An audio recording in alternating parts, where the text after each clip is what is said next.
donc de Fairy Tail qui sont sortis. Je vais pas non plus vous répéter tout ce qui s'est passé. Non, je déconne. En fait, ces deux derniers épisodes, pour moi, d'un point de vue déjà animation, il y a rien à redire. C'est dans la moyenne correcte de ce que Fairy Tail peut nous offrir. Donc de ce côté-là, je vais pas me trop plaindre et je vais pas non plus reparler des couleurs parce que je pense que vous en avez déjà eu assez. Mais voilà. Par contre, un petit fait que qui commence vraiment à m'agacer, c'est en fait les résumés au début. Parce que y a un truc, je sais qu'un épisode me fait chier quand je zappe des trucs. Quand je regarde un autre épisode d'un autre anime, comme par exemple Shoku Iki no Soma, là, ça me plaît de regarder le résumé qui est pas long, qui dure même pas une minute ou quoi. Et l'intro, par exemple, le planning qui est cool. Ici, par exemple, j'aime pas trop le planning qui ressemble limite à un MV parfois, mais enfin qui est sympa, mais bon. Et le problème, c'est que là, l'intro et le résumé, ça prend au total quasiment 7 minutes. Si on enlève le ending de 2-3 minutes, ça prend 10 minutes. Et il nous reste quoi en total d'un vrai épisode, du vrai contenu? Il nous reste 13 minutes environ. Est-ce que c'est si grave ou pas? Pas vraiment, parce qu'en soi, l'épisode a adapté 2 chapitres. Et 2 chapitres, c'est super bien pour un épisode. Enfin, c'est correct pour un épisode. 3 chapitres, c'est déjà très bien.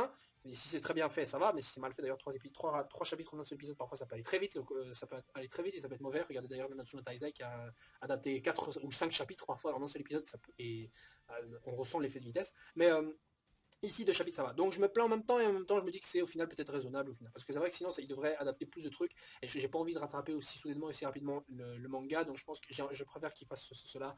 Ça me convient mieux. Donc ces deux épisodes, putain, je sais pas pourquoi j'ai chapitre. Ces 2 épisodes donc sont centrés principalement sur le combat entre Natsu et Jackal, donc le premier membre des Kukimon qu'on voit sérieusement à l'action.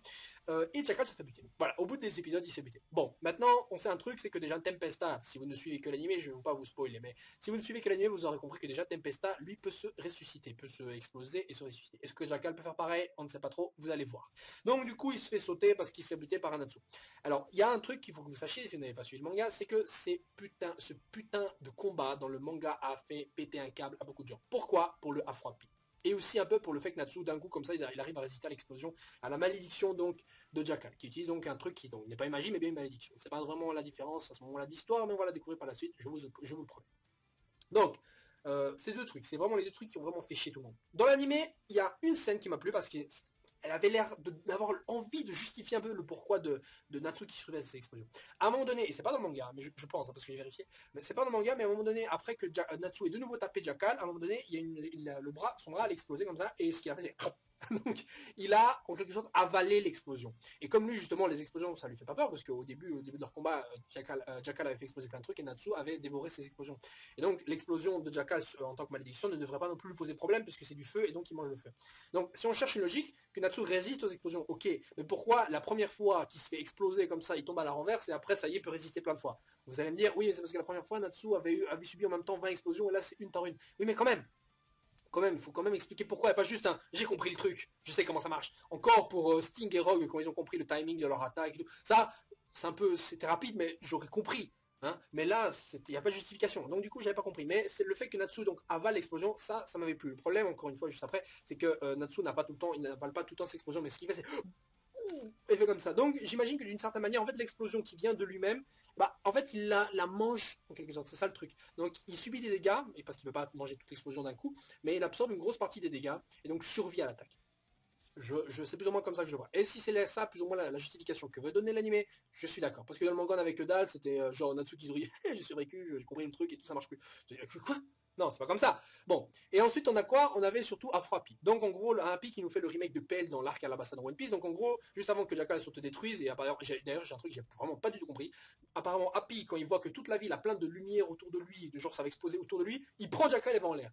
Je sais pas si vous avez compris, mais moi, quand j'ai vu qu'il y avait plein de dômes de lumière qui s'élèvent dans la ville, moi j'ai compris, c'est bon, Jackal, il va créer des explosions là ou là, tu l'envoies en l'air ou en bas, ça va rien changer. Mais apparemment non, c'est Jackal qui allait exploser. Bon alors, ou alors c'est les lumières qui sortent du sol et qui provenaient de Jackal. Bon, même comme ça, c'est un peu con.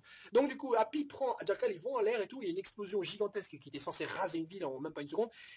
Et en fait, Happy a survécu. Bon, il a survécu et en plus de ça, il lui a donné une coupe afro qui apparemment le faisait même rigoler. Donc, et là, franchement, dans le manga, croyez-le, c'était la fin d'un chapitre et là, tout le monde était là. Bravo, bravo Happy, tu as réussi. Non, non, non, non, non, non, non, vous faites, l'auteur se casse le cul à faire un petit cliffhanger, allez, de faire une petite frayeur comme ça vite fait en disant oh, vous allez tous crever quand vous allez survivre et tout. Et croyez-moi que dans le manga, j'ai pensé à plein de trucs logiques, genre je sais pas, Lucie justement utilise le royaume des esprits pour voilà pour se sauver un peu comme ils ont fait plusieurs fois déjà.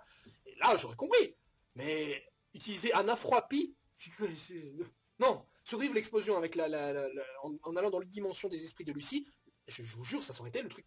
Ok, Ça aurait été con de faire ce genre de truc et carrément de scène là quand on sait que les héros vont survivre. Mais ok, mais là, faire juste un Happy qui sauve une explosion qui est censée raser une ville normale, Happy n'est pas un mage, Happy n'a aucune résistance. Happy, c'est le genre de mec, vous lui donnez une claque, il tombe par terre. Donc là, il sauve une explosion. Justification éventuelle. Au moment où ils étaient super en l'air, Happy a lâché d'un coup et hop, en toute vitesse s'est échappé et donc il a volé tellement rapidement qu'il a subi une partie du rayon de l'explosion, mais a réussi quand même donc à s'échapper. Ça c'est la justification. Mais même comme ça, ils auraient pu le dire, non? Enfin, je trouve qu'ils auraient dû le dire parce que ça rend le truc alors un peu plus, on va dire, ça rend le truc un peu plus comestible en tant que nouvelle à avaler. Donc du coup, moi c'était deux passages qui m'avaient vraiment agacé dans le manga et dans l'anime, ça, ils ont un tout petit peu atteint un truc sauf pour Afroapi qui, voilà. Mais moi ça m'avait vraiment fait chier. Et si vous avez aussi lu le manga, je sais que ça aussi, ça vous avait fait chier. C'était, je pense que certains peut-être ont souri, mais moi j'étais là en mode, moi j'ai pas souri du tout. Hein. Moi j'étais là. Alors si c'est ça Fairy Tail de nos jours, non sérieusement, moi j'avais pas du tout aimé. Bon, en dehors de ça, on apprend qu'il y a surtout un nouveau danger qui est donc Face. Donc Face, une arme qui apparemment serait capable d'atomiser et d'annihiler toute magie du continent. Donc c'est un petit remake de Dark Edoras dans une autre version. Bon, peu importe. Mais donc en gros, cette arme donc, qui s'appelle Face et qui en plus de ça est une sorte de visage qui sort du sol. Donc du coup, serait une arme que veut s'approprier apparemment Tartaros. Parce que justement Tartaros, si j'utilise cette arme, eh ben, il n'y aura plus de magie dans le continent. Et comme tous les mondes de Tartaros sont des démons qui utilisent des malédictions et non des magies, bah, il n'y aura que qui auraient un pouvoir et pas les autres.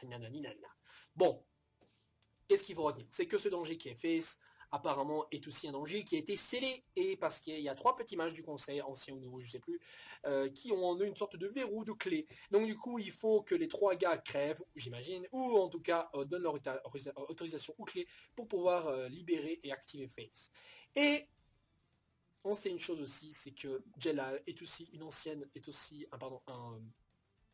une ancienne cible un ancien membre du conseil, et je sais qu'il y a trois personnages qui sont donc ceux qui détiennent les clés, et quand on regarde le preview du prochain épisode, vous allez voir, vous voyez aussi Jelal, qui combat apparemment, et qui est en présence des membres d'Oration 16, qui ont été libérés, vu qu'ils ont fait un accord, Cobra avait fait un accord avec Drambalt. Donc je pense que vous avez fait le lien, vous comprenez rapidement que Jelal est une des personnes qui évidemment a cette clé en lui, parce que sinon ça sert à rien d'avoir noté le fait que Jelal soit un ancien membre du conseil qui aurait pu être une cible, parce que clairement Jelal il peut se défendre tout seul, c'est pas un couillon. Bref, donc en dehors de ça, le premier combat donc avec Tartaros se conclut sur un échec de Tartaros.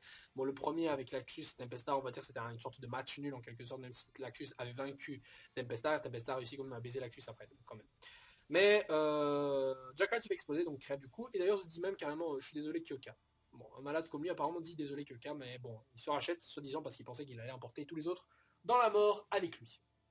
Bon, en dehors de ça, on voit que les autres membres du conseil, d'ailleurs, en grande partie ont été tous assassinés. On voit carrément des lacérations, enfin des trucs. Donc ils ont été en grande partie tous tués.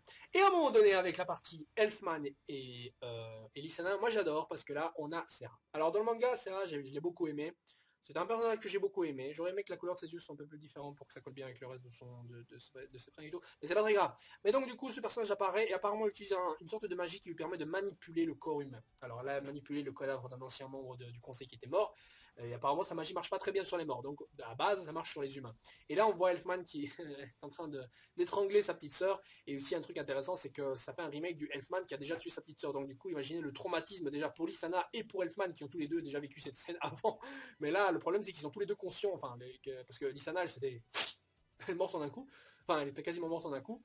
Elfman, lui, était possédé. Enfin, il était en mode takeover et il se contrôlait pas. Donc du coup, là, c'est d'autant plus horrible. Qu'est-ce qui va se passer? On ne sait pas encore, on verra ça dans le prochain épisode. Mais ce qui m'a vraiment le plus intéressé, c'était le preview du prochain épisode qui va nous montrer la scène de torture. Alors beaucoup de gens s'y attendaient, et donc le prochain épisode est une scène de torture de Erza.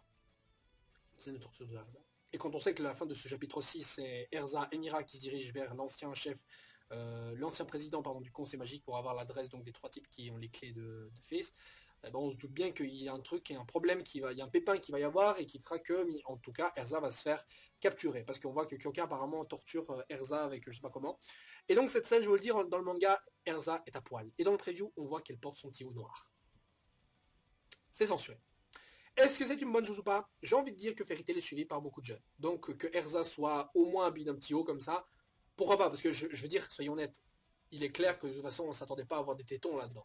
On s'attendait pas à avoir non plus de vagin ou un truc dans le genre, soyez honnête. Mais là, qu'est-ce qu'on voit pas? C'est juste la forme des boobs d'Erza. Mais de toute façon, ils sont tellement gros, même s'ils portaient des vêtements, on les voit. Donc, Est-ce que c'est si grave? Je dirais non. Le problème, c'est que ça enlève un peu le côté sadique de Kyoka, qui, vous allez comprendre, est une vraie sadique.